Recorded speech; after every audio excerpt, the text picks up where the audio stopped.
the border dispute is resolved. It's not unresolved. The decision of the Boundary Commission 6 years ago, its decision to demarcate the border.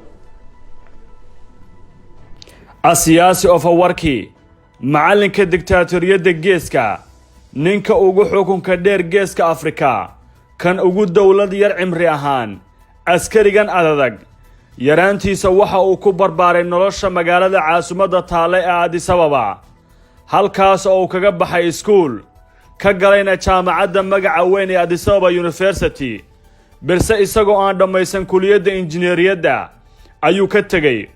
waxa uu baxsaday duurka, waxa uu iska xaadiriyay oo tagay magaalada Kasaala ee dalka Suudaan, halkaas oo uu kaga biiray jamhadda Eritrean Liberation Front ELF. muddo kadibna waxa uu wareegay saldhigga dhexe ee jamhadda ee Qaahira, ilaa uu noqday wiilka qalbiga adag ee hogaamiyay jamhadda taas oo keentay madax bannaanida maanta shacabka dalkaas ay haystaan. jamhadka naxdinta iyo noloshaba kaga tagay askarinimada ayaa 30 sano dagaal kadib u horseeyay dalkiisa xorriyad ay raadinayeen ilaa iyo gumaystihii, balse macna ahaan kala noo liidata tii uu la dagaalamayay ee abizaaniyadii burburtay. asiyaasi ayaa noqday madaxweynaha dalkiisa, kii koobaad ee xukuumadda dalkan curdanka ah. dadkiisu ma arag madaxweyne kale. doorashadu waa dembi, dadku ma hadli karaan, waxayna ku jiraan xabsi aysan aqoon goorta ay ka baxayaan haddii aan geeridu ka kaxaynin sargaalka saldhigtay kursiga.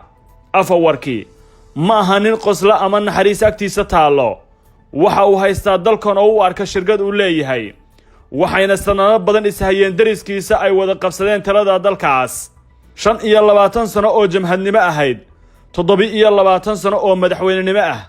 waxa uu sheegay inuu dalkiisa u dagaalamayo xorriyadna u horseedayo, balse dadkiisu waa kuwa ugu badan ee adduunka dawlad leh ee tahriiba, la askareeyo, gaajada iyo baahida u dhinta. rajada kaliya ay leeyihiin waa in ay maruun xadkooda dhaafaan si ay nolol uga helaan dal kale. macallinkani waa kan siyaasaddiisa ay matalaan ama jilaan jamhado badan, jecel yihiin ku adadkaanta askarnimada, dhimashada iyo asxanka dheeraanshaha. diktatoriyadiisuna waa mid lagu baran doono kuliyadaha jaamacadaha, dhaqankiisana aan la ilaawi doonin.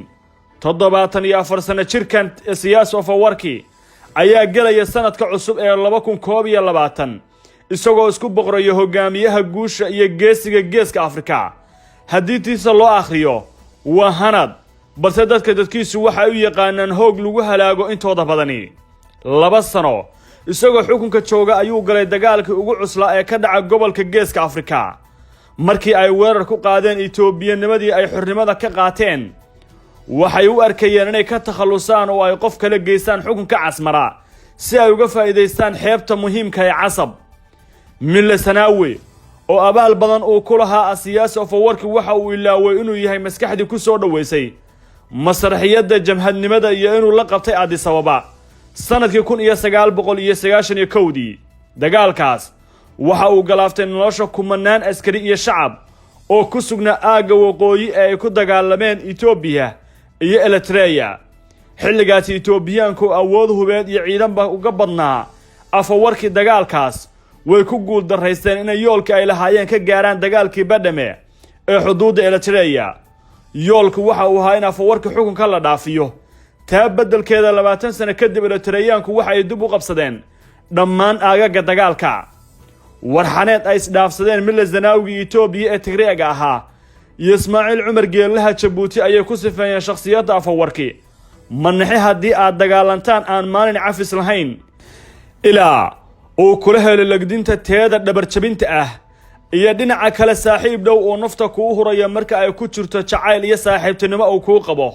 warkan waxa dhawaan ka sheegay waraysi uu bixiyay Ismaaciil Cumar Geele oo sifeynayay colaadda kala dhaxaysa Asiyaasi Afwerki.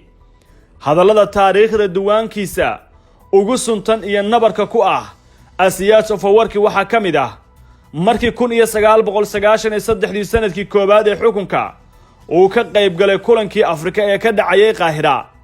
doodiisii ugu adkayd ee ujeediyana waxa ay ahayd madaxdii kulankaasi ka qayb gashay oo ku canaantay inaysan xukunka ka tagin oo weligood ay iska joogaan.